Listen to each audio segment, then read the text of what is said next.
मुंबई की एक training institute है, उनका मैं अभी रिसेंट का सिनेरियो शेयर करता हूँ। रिसेंट नहीं, 1 ईयर हो गया। उन्होंने ऑलरेडी मुंबई में ट्रेनिंग ली थी सैस के ऊपर। स्पेशली उन्होंने ट्रेनिंग ली थी बैंकिंग के ऊपर, सैस में बैंकिंग के। ठीक है, सॉफ्टवेयर तो सेम था बट बैंकिंग का एक छोटा सा उन्होंने प्रोजेक्ट किया और बोला इसको अच्छे से कर लो और जो है वो पूरा रिवाइज कर लो, हम आपका इंटरव्यू कराएंगे। वो ट्रेनिंग इंस्टीट्यूट ने उनका फेक इंटरव्यू भी कराया। किसमें कराया आपको पता है? आप मानोगे नहीं, एक बहुत बड़ी कंपनी है इंडिया की। ऐसे तो नाम नहीं रिवील करना चाहिए बट आपको जानना जरूरी है। तो लास्ट 2 ईयर से कुछ ऐसी चीजें हुई जिसको सुन के या देख के मैं भी थोड़ा शॉक हो गया। लास्ट 2 ईयर या 3 ईयर से मैं स्टूडेंट्स को ट्रेनिंग देता हूँ क्लिनिकल साइंस के ऊपर, जो एक रोल है स्टैटिस्टिकल प्रोग्रामर, और उसके रिगार्डिंग मैं काउंसलिंग भी प्रोवाइड करता हूँ। जो काउंसलिंग रहती है वो ओपन रहती है, किसी भी स्टूडेंट को किसी भी चीज़ के रिलेटेड, करियर के रिलेटेड काउंसलिंग चाहिए होती है तो मैं प्रोवाइड करता हूँ, और स्पेशली क्लिनिकल साइंस में। तो मेरे पास ऐसे बहुत सारे स्टूडेंट्स आते हैं जिनको क्लिनिकल साइंस सीखना होता है या जो सीख चुके होते हैं और उन्हें आगे के लिए रोड मैप चाहिए होता है, गाइडेंस चाहिए होता है ना। उनमें से बहुत सारे स्टूडेंट ने जिसने मुझे कॉल किया ना,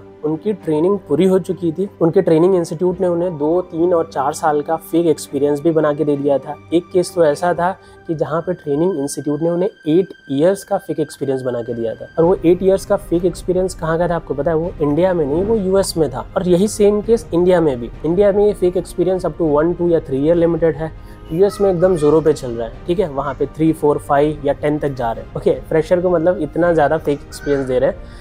बट ऑब्वियस है वो कैंडिडेट का पास आउट है ना, पहले का होना चाहिए। लेट्स सपोज उसका पास आउट 10 या 15 साल पहले होना चाहिए। तो जो किसी और प्रोफेशन में था ना, तो ये जो कुछ कंसल्टिंग फर्म है या कुछ ट्रेनिंग इंस्टीट्यूट है, वो क्या कर रहे हैं? वो गैप को, वो दूसरे एक्सपीरियंस को सैस के एक्सपीरियंस से फिल करने की ट्रेनिंग कर रहे हैं। ठीक है, और 1-2 स्टडी पे थोड़ा बहुत काम करा देते हैं और ये चीज़ करते हैं। अब ये मैं आपको कैसे बता पा रहा हूँ? मैंने रिसेंटली कुछ यूएस के कैंडिडेट को या स्टूडेंट को काउंसलिंग दी। कुछ पढ़ाई कर रहे थे, कुछ ने पढ़ाई पूरी कर ली है। तो उन्होंने मुझे एक्सपीरियंस शेयर किया कि जो ट्रेनिंग इंस्टीट्यूट है वो ऑनलाइन आज क्लिनिकल साइंस में उनका काफ़ी बड़ा नाम है। ठीक है, मैं यहाँ पे नाम नहीं लूँगा अपनी वीडियो में। मैं ऑनलाइन सर्च करते हो तो क्लिनिकल साइंस सर्च करोगे ट्रेनिंग इंस्टीट्यूट तो उनका नाम आएगा ही आएगा। उनकी अच्छी खासी वीडियोस भी हैं यूट्यूब पे। लेकिन जब वो ट्रेनिंग देते हैं तो ट्रेनिंग के साथ वो फेक एक्सपीरियंस भी देते हैं, और वो भी ओपनली। तो पिछले 3-4 सालों से हम सुन रहे हैं ना मार्केट में फेक एक्सपीरियंस है, हमको भी उम्मीदें हो गई फेक एक्सपीरियंस। जो 4 या 5 साल पुराने बच्चे थे ना, जब मैंने अपनी एजुकेशन पूरी करके निकला था तो मैं फेक एक्सपीरियंस वर्ड भी नहीं जानता था। लेकिन आज के टाइम पे बात करो, फास्ट फॉरवर्ड 3 साल बाद या 4 साल बाद 2023 में हम आ जाएं 2018-19 से, तो यहाँ पे हर दूसरा बंदे को रिक्वायरमेंट है फेक एक्सपीरियंस की, या हर दूसरे नहीं तो 5वें या 6ठे बंदे को तो है ही फेक एक्सपीरियंस की रिक्वायरमेंट। वो फेक एक्सपीरियंस की रिक्वायरमेंट क्यों है? क्योंकि आज के टाइम पे मार्केट में ये वर्ड भी बहुत स्प्रेड हो चुका है। अब ये स्प्रेड किसने किया है? ट्रेनिंग इंस्टीट्यूट ने। ट्रेनिंग इंस्टीट्यूट का इसमें स्ट्रेट अवे बेनिफिट क्या है? देखो, ट्रेनिंग इंस्टीट्यूट अगर आपको फेक एक्सपीरियंस दे रही है, भले ही थोड़ा बहुत ट्रेनिंग दे के ही क्यों नहीं आपको दे रही है, तो उनको क्या होता है? प्रॉफिट होता है। अगर वो आपको 2 ईयर, 4 ईयर या 5 ईयर का फेक एक्सपीरियंस बना के दे रहे हैं तो उसके बदले बट ऑब्वियस है वो आपको कुछ पैसे चार्ज करेंगे। लेट्स सपोज वो अमाउंट 50,000 है। ठीक है, एक एवरेज सिनेरियो में मान के चलते हो वो अमाउंट 50,000 है, यानी अपफ्रंट आपको ट्रेनिंग इंस्टीट्यूट को 50,000 पे कर रहे हो। किस लिए? वो 2 ईयर्स के फेक एक्सपीरियंस के लिए। अब वो 2 ईयर्स का फेक एक्सपीरियंस या 1 ईयर का फेक एक्सपीरियंस लगा के आपको जॉब मिलेगी ना मिले, लेकिन वो ट्रेनिंग इंस्टीट्यूट को 50,000 मिल जाने। ठीक है, ये बात क्लियर है। तो ये कुछ चीज़ें हैं। अब हम सिनेरियो डिस्कस कर लेते हैं। करंट मार्केट में लेट्स सपोज कि मुझे रिक्वायरमेंट है फ्रेशर की जॉब की, बट नहीं है फ्रेशर की जॉब, 1 या 2 ईयर की जॉब दिख रही है, तो हमारे पास कितने ऑप्शंस बचते हैं? पहला कि फेक एक्सपीरियंस लगाना। अब दूसरा ऑप्शन और भी होता है। ठीक है, तो हम 2 ऑप्शंस के बारे में बात करेंगे। सबसे पहला कि अगर फेक एक्सपीरियंस लेना है, क्यों लेना चाहिए और क्यों नहीं लेना चाहिए और क्या ऑप्शंस हैं। आज हम डिटेल में ओपनली बात करेंगे, ठीक है, इस चीज़ के ऊपर, क्योंकि काफ़ी कैंडिडेट्स के मैं कॉल ले चुका हूँ जिन्होंने फेक एक्सपीरियंस लगाया है, जो लगा के घूम रहे हैं या जॉब ढूंढ रहे हैं। ठीक है, और कुछ चाहते हैं। तो मैं चाहता था कि इस टॉपिक को मैं क्लोज ना रखूँ, मैं कॉल्स तक ना लिमिट रखूँ, मैं आपके सामने लेके आऊँ। तो फेक एक्सपीरियंस अगर लगा रहे हो तो क्या लॉस है, क्या बेनिफिट है? अगर फेक एक्सपीरियंस नहीं लगाना है तो उसके अल्टरनेट में क्या ऑप्शंस है और कितना टाइम लगेगा? ये जो फेक एक्सपीरियंस का फंडा है ना, मार्केट में पिछले 4 या 5 साल से बहुत ज़्यादा घूम रहा है, स्प्रेड हो रहा है। 4-5 साल पहले ये वर्ड्स उतने नोन नहीं थे। ये फेक एक्सपीरियंस वाली चीज़ है, सही है या गलत, इसके बारे में हम आगे के वीडियो में भी डिस्कस करेंगे, ठीक है, सही है या गलत। अगर सही है तो कैसे सही हो सकता है, गलत है तो क्यों गलत है। तो लेट्स सपोज कोई ट्रेनिंग इंस्टीट्यूट के लिए बच्चा जा रहा है आज के टाइम में, ठीक है, तो मोस्ट प्रोबेबली एक सिनेरियो माइंडसेट रेडी हो गया है दिमाग में कि फ्रेशर के लिए जॉब नहीं है। अब फ्रेशर के लिए जॉब नहीं है तो बंदे को 1, 2 या इतने का फेक एक्सपीरियंस चाहिए होगा। आप इंटरनेट पे भी जब भी जॉब ढूंढने जाते होगे आपको 1 ईयर की जॉब, मतलब आपको फ्रेशर की जॉब नहीं दिखती होगी, आपको ज़्यादा से ज़्यादा जॉब दिखती होगी 1 या 2 ईयर वाले। तो जॉब ढूंढ रहे होते हो, आपने मार्केट देखा होता है, आपको ट्रेनिंग इंस्टीट्यूट बोलता है कि आप फेक एक्सपीरियंस हम आपको दे देंगे 1 या 2 ईयर, आप समझते हो गुड टू गो। लेकिन लेट्स सपोज आपने ट्रेनिंग इंस्टीट्यूट से ट्रेनिंग ली, ट्रेनिंग इंस्टीट्यूट ने आपको 1 या 2 ईयर का बना के दे दिया। मुंबई की एक ट्रेनिंग इंस्टीट्यूट है, उनका मैं अभी रिसेंट का सिनेरियो शेयर करता हूँ। रिसेंट नहीं, 1 ईयर हो गया। उन्होंने ऑलरेडी मुंबई में ट्रेनिंग ली थी सैस के ऊपर, स्पेशली उन्होंने ट्रेनिंग ली थी बैंकिंग के ऊपर, सैस में बैंकिंग के ऊपर, ठीक है। सॉफ्टवेयर तो सेम था बट बैंकिंग का एक छोटा सा उन्होंने प्रोजेक्ट किया और बोला इसको अच्छे से कर लो और जो है वो पूरा रिवाइज कर लो, हम आपका इंटरव्यू कराएंगे। वो ट्रेनिंग इंस्टीट्यूट ने उनका फेक इंटरव्यू भी कराया। किसमें कराया आपको पता है, आप मानोगे नहीं। एक बहुत बड़ी कंपनी है इंडिया की, SBI, ठीक है। SBI कितनी बड़ी बैंक है वर्ल्ड में। तो वहाँ पे एक्चुअली क्या था, वो ट्रेनिंग इंस्टीट्यूट के, ऐसे तो नाम नहीं रिवील करना चाहिए बट आपको जानना जरूरी है, वहाँ के ट्रेनिंग इंस्टीट्यूट के कुछ पहले के स्टूडेंट होंगे जो सेलेक्ट हुए होंगे, जो कि आज बहुत बड़े पोस्ट पे होंगे। तो उनके साथ कुछ टैब वैब करके वहाँ पे उनका इंटरव्यू अरेंज हुआ, SBI में उनका इंटरव्यू भी हुआ। तो जो इंटरव्यू में 3 लोग इंटरव्यू में इंक्लूड थे, ठीक है। तो 3 लोगों में से क्या था कि जो 1 पर्सन था ना, उसे नहीं पता था कि ये कैंडिडेट को सेट किया गया इंटरव्यू के लिए। लेकिन एक को नहीं पता था, बाकी 2 को पता था, वो अवेयर थे। उनको तो ऐसा था कि इसको सेलेक्ट करना ही है, बस कुछ बेसिक क्वेश्चंस पूछ के। लेकिन जो एक अवेयर नहीं था ना, तो उसने बहुत डीप क्वेश्चन किए कि लास्ट कंपनी क्या थी, क्या काम किया था, प्रोजेक्ट को एक्सप्लेन करो। तो जब कैंडिडेट को एक्सप्लेनेशन की बारी आई तो ट्रेनिंग इंस्टीट्यूट ने प्रिपेयर तो किया नहीं था ऐसा कुछ, वो एक्सप्लेन नहीं कर पाया। क्योंकि जब रियल टाइम एक्सपीरियंस शेयर करने की बात आती है ना, या बताने की बात आती है, तो रियल ही चाहिए होता है। वहाँ पे फेक आप नहीं बता सकते। फेक आपने लास्ट प्रोजेक्ट में आपको क्या डिफिकल्टीज आई, क्या किया, आप वो नहीं कर सकते। एक्सेप्शनल केसेस होते हैं 1 या 2% जहाँ पे आपको फेक में सक्सेस मिल सकता है। 99% आप फेल होगे। पास कौन होगा, ट्रेनिंग इंस्टीट्यूट जिसने आपको सर्टिफिकेट दिया होगा, क्योंकि शायद उसने आपसे कुछ पैसे ले लिए होंगे। तो अब क्या होता है, अगर आप फेल भी हो जाते हैं फेक एक्सपीरियंस लेके, तो आप मार्केट में किसी को कहते नहीं हो, ठीक है। क्यों नहीं कहते, क्योंकि आपने खुद एग्री हुए थे कि मैं गलत रास्ते पे या गलत काम करूंगा। अब वो इंस्टीट्यूट मेरे कनेक्शन में थे, वो मुझसे गाइडेंस ले रहे थे और ट्रेनिंग वहाँ से ले रहे थे। फिर फाइनली उन्होंने डिसाइड किया कि सर मैं आपसे ट्रेनिंग लूँगा।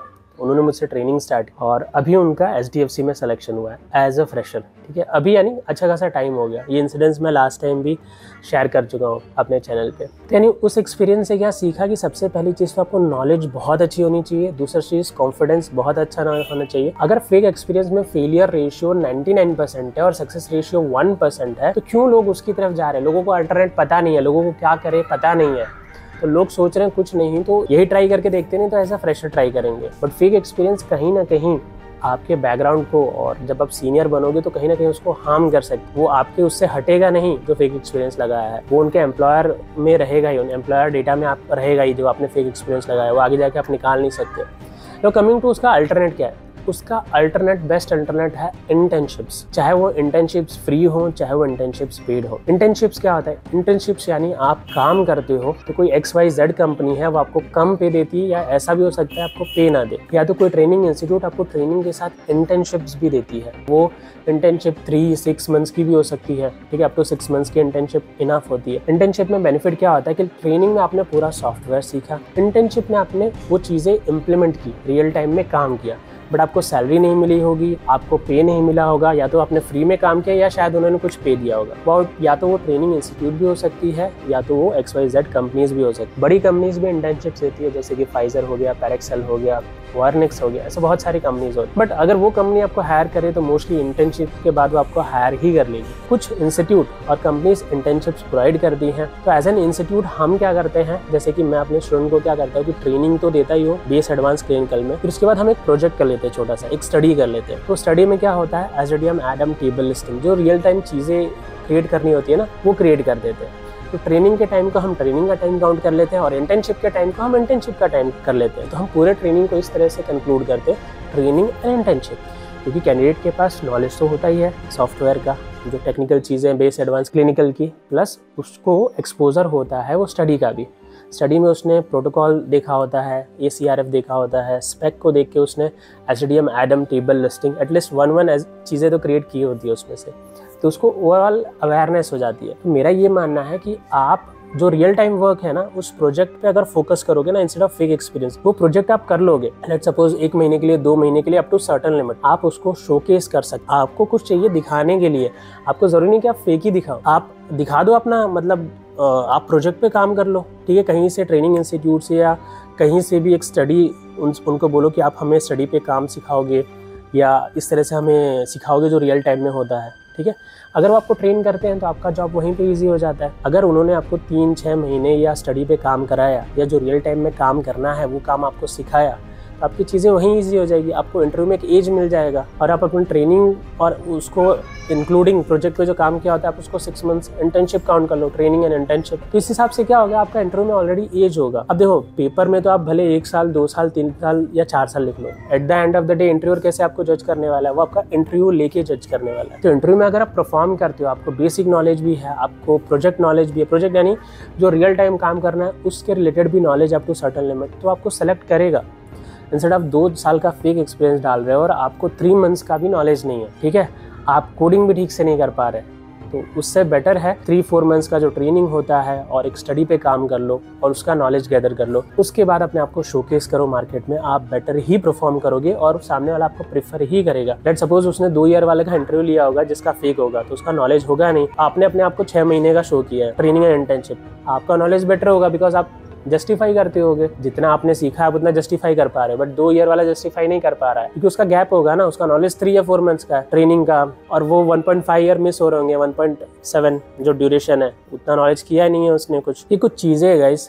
रियल टाइम जो प्रोजेक्ट्स होते हैं ना, या डमी प्रोजेक्ट जैसे आपको रियल टाइम पे काम करने होते हैं, तो वो करने से आपके चांसेस बढ़ सकते हैं। ये अल्टरनेट है और ये 3-4 सालों से ही ये हाइप हो रखा है मार्केट में। इससे जो बेनिफिट है ना, मुझे लगता है ज़्यादातर ये बेनिफिट ये जाता है, ये ट्रेनिंग इंस्टीट्यूट को जाता है इंस्टेड ऑफ कैंडिडेट को। ट्रेनिंग इंस्टीट्यूट को इसमें बड़ा फायदा है क्योंकि वो विन विन सिचुएशन में, आपने उनको पैसे दिए 50,000 1 लाख, उन्होंने ले लिए, वो आपको रिफंडेबल नहीं होगा। अब आपका सिलेक्शन ऐसा हो, आपका हो कि ना हो, आप फायर हो जाओ, क्योंकि एक कैंडिडेट का ऐसा हुआ था, ट्रेनिंग इंस्टीट्यूट ने 1 लाख कुछ चार्ज किए थे फेक के, ट्रेनिंग इंस्टीट्यूट ने प्लेसमेंट की भी कराई, उसकी हेल्प भी की, उनको बैकएंड में एक बंदा भी वो करके दिया और इंटरव्यू भी प्रॉक्सी के थ्रू हुआ। कैंडिडेट उन्होंने सेलेक्ट करवा दिया कंपनी में डेटा रोल के लिए, लेकिन कंपनी को बाद में 5-6 महीने बाद पता चल गया, क्योंकि कैंडिडेट से मीटिंग की होगी, सब कुछ किया होगा, पता चल गया कैंडिडेट उतना नहीं परफॉर्म कर पा रहा। पर कंपनी को स्पेशली कैसे पता चला, उनके बैकग्राउंड वेरिफिकेशन में पता नहीं कैसे कंपनी ने कैच कर लिया। उसके ऊपर मैंने एक वीडियो भी बनाई है, आई कार्ड्स में आपको एक वीडियो दिख रही होगी, उसको जाके चेक करना कैसे वो कंपनी ने मतलब वो कैंडिडेट को पकड़ा और मतलब फायर कर दिया। तो मैनेजर ने सिंपली उनको प्यार से मीटिंग लेके बोली, देखो मैं आपको ये चीज़ें बता के पूरा वो करूँगा तो अच्छा नहीं लगेगा, आप वॉलंटरली आप वो कर दो, रिज़ाइन डाल दो, ठीक है, इस पोस्ट से, और हम मतलब आपके ऊपर कंप्लेन नहीं करेंगे, बट वॉलंटरली आप रिज़ाइन डाल दो क्योंकि आपने जो एक्सपीरियंस शो किया है वो फेक। तो कैंडिडेट ने अच्छा खासा अमाउंट इंस्टीट्यूट को पे किया, प्लस इंस्टीट्यूट की तरफ से मतलब एक बंदा वो हुआ था बैकएंड में, उन्हें अरेंज किया गया था कि जो काम, क्योंकि 2 ईयर्स का एक्सपीरियंस शो किया गया होगा, 1 या 2, तो काम मैं तो नहीं कर सकता, फ्रेशर तो नहीं कर सकता, तो काम क्या करते थे, उसको ट्रांसफ़र कर दिया जाता था। तो वो बंदा भी चार्ज लेता था हर महीने मंथली वाइज, जब तक खुद जो कैंडिडेट हायर हुआ है वो परफॉर्म ना करने लगे। तो बाद में क्या हुआ, अच्छा खासा चार्ज तो इन्होंने सबको पे किया, लेकिन फायर हो गए, वापस घर को आ गए। और ये पूरा इंसिडेंस जब मुझे पता चला, मुझे उनके फ्रेंड ने बताया, मैंने अपने यूट्यूब पर शेयर किया था कि लोगों को पता चले। देखो फेक एक्सपीरियंस आपको बहुत हद तक ऊपर से खींचता है, हर जगह से खींचता है, ठीक है, नीचे लाने की कोशिश करता है। तो उसका कोई एंड नहीं होता, आप शुरू तो कर देते हो, लेकिन कहाँ जाओगे, कहाँ तक पहुँचोगे, नो वन नोस। तो इसलिए मेरा सजेशन है कि project is the key. Fake experience word को हटाओ, ये 4-5 साल से ही फैलाया है इंस्टीट्यूट ने, जिनका बेनिफिट होता है उन्होंने फैला दिया इस चीज़ को। Project is the key, knowledge is the key. और ये फेक एक्सपीरियंस से मार्केट गंदा हो रहा है, दिन ब दिन मार्केट उससे गंदा होता जा रहा है। और ये जो फायरिंग हुई ना बहुत सारी, ये सबसे ज़्यादा उन लोगों पे ही इम्पैक्ट पड़ी है जिनके फेक एक्सपीरियंसेस थे, उनको बहुत ज़्यादा, क्योंकि ओवर हायरिंग हो गई। सबने 2-3 साल या 1 साल का एक्सपीरियंस दिखा के बहुत सारे बंदे, जिसमें इंटरव्यूअर भी मिले हुए थे। रिसेंटली TCS ने एक्सेप्ट किया कि उन्होंने बहुत सारे बंदे हायर कर लिए थे, ठीक है, ऐसे फेक एक्सपीरियंस या उनके जो स्टाफ थे मिले हुए थे हायरिंग टीम। फिर क्या हुआ, हम सभी ने देखा, अभी एसेंचर, TCS, बहुत सारी कंपनी ने फायरिंग किया। तो मोस्टली जब भी कुछ गलत चीज़ होती है ना, तो उससे इम्बैलेंस क्रिएट होता है। इम्बैलेंस को बैलेंस करने के लिए करेक्शन होना होता है मार्केट में। जिनका नॉलेज प्योर होता है उनके लिए तो मतलब मार्केट ओपन है, वो कहीं पर भी जा सकते हैं कंपनी से फायर होकर। लेकिन जिनका नॉलेज फेक एक्सपीरियंस पे बेस्ड होता है, उनके लिए वो लिमिट होता है कि वो कंपनी में जॉब मिली, वो लिमिट है, उसके बाद तो आपको 0 से करना पड़ेगा क्योंकि आपको रियल टाइम नॉलेज है नहीं। तो इसलिए मैं सजेस्ट करूंगा कि प्रोजेक्ट्स पे अगर क्लिनिकल में काम कर रहे हो तो स्टडीज़ पे फोकस करो, कुछ स्टडी पे काम करो, एसडीएम डेटा सेट्स क्रिएट करो, मल्टीपल एडम क्रिएट करो, टेबल करो और लिस्टिंग करो। ये चीज़ें आपको हेल्प करेंगी लॉन्ग टाइम में भी, शॉर्ट टाइम में भी। और मैंने क्लिनिकल के रिगार्डिंग या बहुत सारी वीडियोस बनाई है, आप जाओ मेरे चैनल पे चेक करो। मिलते हैं अगली वीडियो में, तब तक के लिए बाय बाय दोस्तों। और कोई भी डाउट्स हो तो अगर मुझसे पर्सनली बात करनी है तो 1-to-1 काउंसलिंग के थ्रू मुझसे बात कर सकते हो, ठीक है। और मैं ट्रेनिंग भी देता हूँ क्लिनिकल SaaS की, उसके रिगार्डिंग भी मुझे कनेक्ट कर सकते हो। और कोई डाउट हो तो कमेंट में भी पूछ सकते हो। तो बाय बाय दोस्तों।